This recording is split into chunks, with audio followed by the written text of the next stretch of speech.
السلام عليكم مقتصدات، كي دايرين؟ لاباس عليكم؟ بخير؟ هانيين؟ اموركم مزيان؟ كلشي على خير؟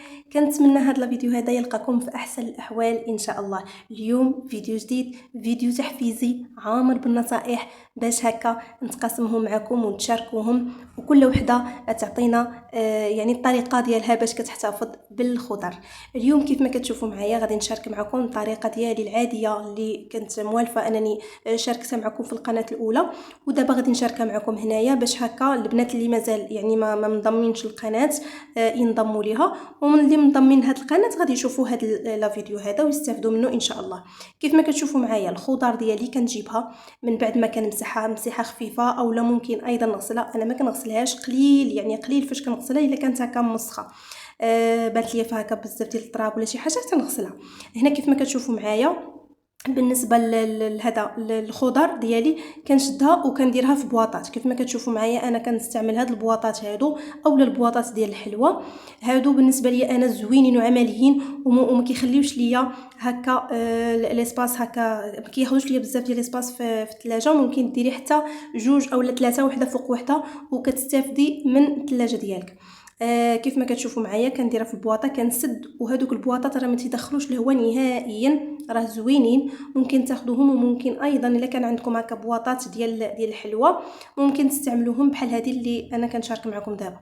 هنايا مازال عندي شويه من الحاجه ديال الخضره، وهنايا حاولت انني نجيب غير القياس اللي غادي نحتاج. كيف ما كتشوفوا معايا هنايا هاد البواطه هذه حاولت انني نجمع ما بين القرعه والخضره وهذا والدنجال. كيف ما كتشوفوا معايا كنكتفي كيف ما قلت لكم غير مسيحه خفيفه الا هكا بانت لينا فيهم شي حاجه، وتنستفوها في البواطات. يعني هاد البواطات هذا البنات راه عمليين بزاف وما تيخليوش الخضره تفسد لينا بسرعه. كنسد عليهم كيف ما كتشوفوا معايا بهذه الطريقه هذه. يعني بزاف ديال البواطات ما كاينينش غير هادو، يعني كاين بزاف ديال البواطات اشكال وانواع، غير حنا نحاولوا اننا ناخذوا بواطات اللي يكونوا هكا عمليين وما ياخذوش لينا اتساع بزاف في الثلاجه. هنا كيف ما كتشوفوا معايا مطيشه من بعد ايضا ما غسلتها. هاد المطيشه هي الوحيده اللي كنغسلها مزيان، او لا بعض المرات غير كنمسحها الا كانت هكا نقيه. هذه جبتها حاولت نغسلها غسيله خفيفه ونمسحها. هنا درتها في هاد البواطه كيف ما كتشوفوا معايا. يعني البواطات صغار غندير فيهم حاجه صغيره وهكا، ولا كانت عندي الكونتيتي كثيره غادي ندير بواطه كبيره وهي غاديه. هنا كيف ما كتشوفوا معايا حتى هي غادي نسد عليها ونخليها. بالنسبه لهذا الخيار حتى هو جبته وحتى هو غادي نديرو في نفس البواطات كيف ما كتشوفوا معايا. صافي البواطات هادو عمليين وزوينين بزاف البنات. هكا ملي غادي نسدها نتوما غادي تشوفوا ملي غادي نسدها ما كتبقاش هكا، يعني الهواء يدوز الهواء ديال الثلاجه هكا يدوز للخضر وما كتفسدش معانا. هنا كيف ما كتشوفوا معايا ملي كتكون مسدوده مزيان ما تنخافش عليها. بالنسبه للحامض حتى هو بالنسبه للحامض يعني كناخذ انا غير واحد القدر اللي غادي نحتاج انا غادي نخليه في الثلاجه لتحت، والحامض الاخر يعني مثلا الا خديت هكا شي 2 كيلو او لا كيلو ونص غادي نخشيه في المجمد. يعني هكا يعني كيدي معايا واحد المده اللي طويله بزاف، وحنا كنعرفوا الحامض مره طالع مره هابط في الثمن. يعني هكا كنستافدوا منه الا كان هكا طايح في الثمن. بالنسبه لي انا يعني هادو راه كافييني، يعني كنبغيهم هكا السلطات او لا هكا ملي يكون عندي الحوت او لا مثلا كنبغي نديرو هكا في الدجاج، يعني كنبغي نغسل به الدجاج، يعني كنبغيوه في استعمالات متعدده.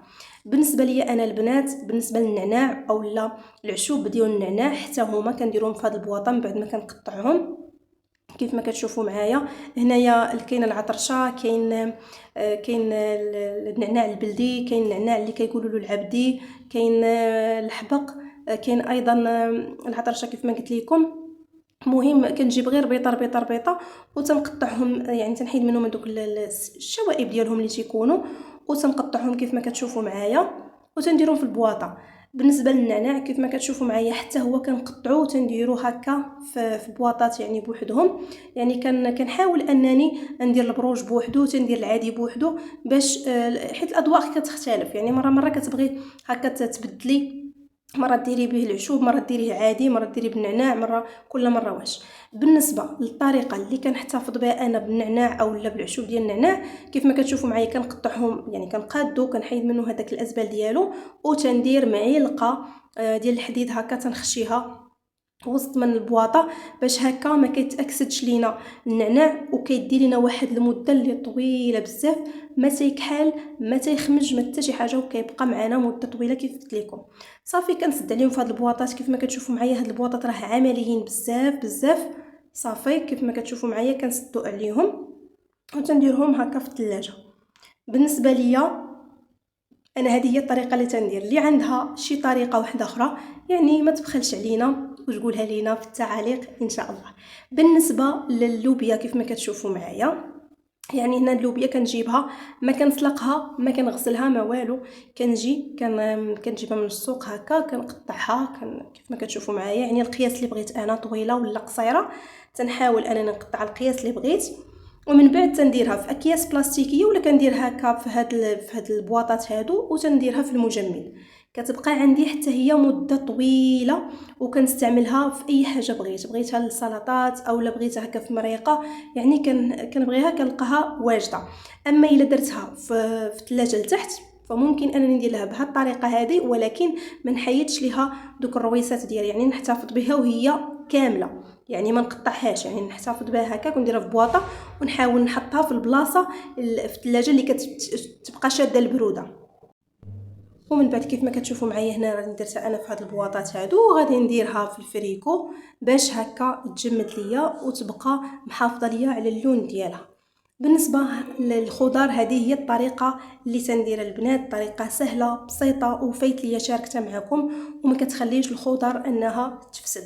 البنات اللي عندها شي طريقه واحده تانية يعني ممكن انها تشاركها معنا.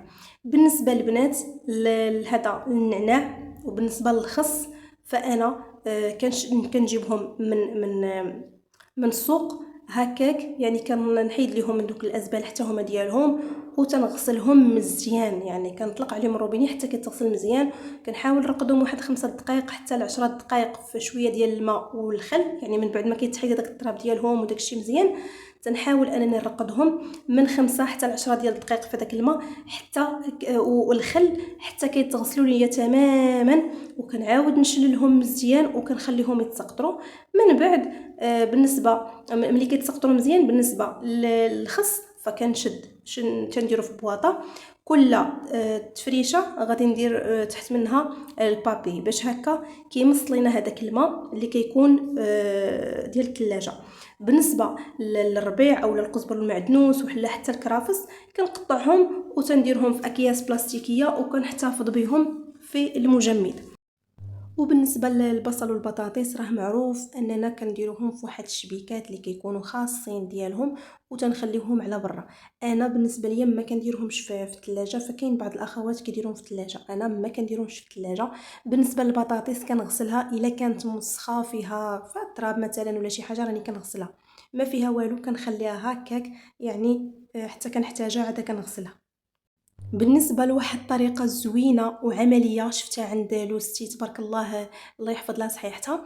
فكتشدي الخضر من بعد ما كتجيبيها كتغسليها مزيان بالماء والخل وكتخليها حتى كتنشف تماما ما كيبقى فيها حتى شي قطره ديال الماء، وكتاخدي كل حبه من يعني مثلا ديال الخضر، مثلا دنجال او لا خيزو او لا اي حاجه من الخضر، وكديريهم في السلوفان، يعني كتسولفيها بالسلوفان كل حبه بوحدها وكتحطيها في البواطه ديال الثلاجه، وهكا كدي معك مده طويله.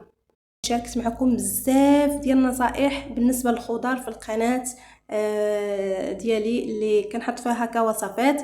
اللي باقي ما دخلش ليها فيدخل يزورها ويشوف الشهوات اللي حاطه لكم الوصفات البسيطه الاقتصاديه اللي دائما كنشاركها معكم، من حلويات من وصفات هكذا العشيوه خفيفه او الغديوه خفيفه حتى الفطور حتى الكوتي ديال الوليدات هكا، يعني كتاخذوا واحد الفكره باش هكا ما كتبقاوش واحلين اشنو غندير هكا كيكونوا وصفات سهلين بساط واقتصاديين. فكنتمنى انكم تدخلوا وتشوفوا هكا باش تستافدوا. اسم القناه اسهل الوصفات والحيل المنزليه. هاد القناه هذه راني شاركت معكم فيها بزاف ديال الحويجات اللي خفاف واقتصاديين كيف قلت لكم. بالنسبه للخضر ثانيين، يعني مثلا كتعجبني مطيشه تكون هكا عندي صوص يكون عندي في الفريكو ولا في المجمد، انا راني شاركت معكم الطريقه البسيطه اللي كتدي معكم وقت طويل وكتبقى محافظه على الطراوه ديالها، كتجي زوينه بزاف. هاد الصوص هذا كيف ما شاركتو معكم، فكناخذ الكميه اللي بغيت انا ديال الطماطم اولا ديال المطيشه، كنجيبها من بعد ما كنغسلها كنقطعها على جوج وتنديرها في الكوكوط، تندير معها شويه الملح شويه البزار، ممكن ندير معها تحميره ممكن ما نديرهاش، قطرات ديال الزيت المائده اولا زيت الزيتون. هذه هي الطريقه اللي كندير، ما كنديرش معها الماء نهائيا. الا كانت ناشفه ديك المطيشه اللي ما كتكونش هكا فيها الماء، ما فيها باس ندير فيها معها واحد نص ديال كاس ديال الماء هكا وكنخليها طيب. من بعد ما كطيب كنطحنها يا اما في المونينكس اولا في الهاشوار اولا حتى في ديك الطحانه اليدويه، وممكن نصفيها من بعد. الا درتها في الطحانه اليدويه فنصفيها، والا درتها ايضا في مونينكس ولا في الهاشوار ممكن انني نصفيها. وهكا البنات كنحتفظوا بها في المجمد، راه كتبقى معنا واحد المده اللي طويله بزاف هكا بلا ما اننا نحتاجوا ديك مطيشه الحك. انا مطيشه الحك يعني كنستعملها مره ماشي ديما. الا كانت عندي هذيك الصلصه موجوده في المجمد فما كنحتاج انني نجيب هذيك من على برا. بالنسبه للناس اللي كيبغيو هكا عصائر يكون فيهم هكا يعني خيزو اولا مثلا يكون فيهم الباربه، فكنجيب هذيك الباربه ولا خيزو كنقيهم مزيان كنسلقهم نص سلقه، يعني منحاول انني ما نسلقهمش حتى يطيبوا مزيان، يعني كنسلقهم غير نص سلقه ومن بعد كنكب عليهم هذاك الماء بارد. نحاول انني ما نكثرش الماء، حيت الا بغيت نحتفظ به غادي نحتفظ بهم غير هكاك، ما نحتفظش به حتى بالماء. نحاول انني نقلل الماء باش الماء اللي فيه يتسلقوا فيه ومن بعد ما يشدش ليا الماء، الفوائد ديالهم يبقاو فيهم.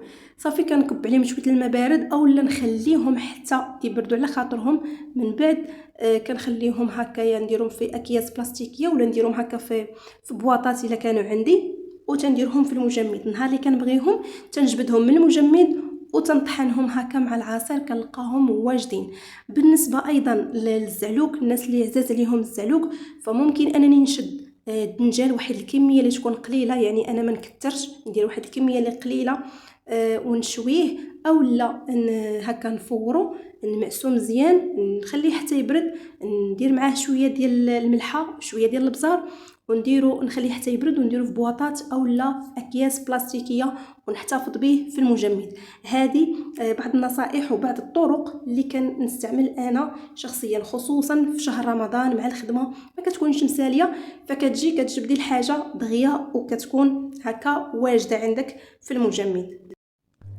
بالنسبه للخضر واحد النصيحه، يعني نصيحه اللي بغيت نقول لبعض الاخوات كيبقاو يجيبوا الخضر والفواكه بلا قياس.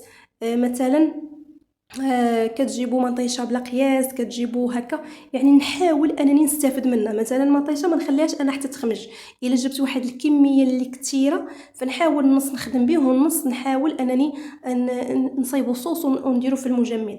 بالنسبه ايضا للطريقه ديال بالنسبه للجلبانه حتى هي راني شاركت معكم انها يعني كتبقى مده طويله في المجمد، نجيبها نفركها نخشيها في المجمد حتى هي كتبقى عندي مده طويله. فالبنات راه ما بقاتش في جيب فبقات في حسن التدبير. كيف ما كنقول لكم دائما راه واخا نجيب قنطار، نجيب قنطار ديال اي حاجه في المواد الغذائيه ولا في التموين، راه نخسرو انايا في سيمانه الا ما عرفتش كيفاش نسير هذاك الشيء. فنقدر انا نجيب غير كيلو او نص كيلو من الحاجه ونعرف كيفاش نستخدمه وكيفاش نسيره. فمثلا نكون عندي واحد التصور ديال السيمانه كلها او اسبوع كامل اشنو غادي ندير. فدائما كنقول لكم البنات لا ليست كتكون زوينه، غادي ناخذ واحد ستيلو ورقه وغادي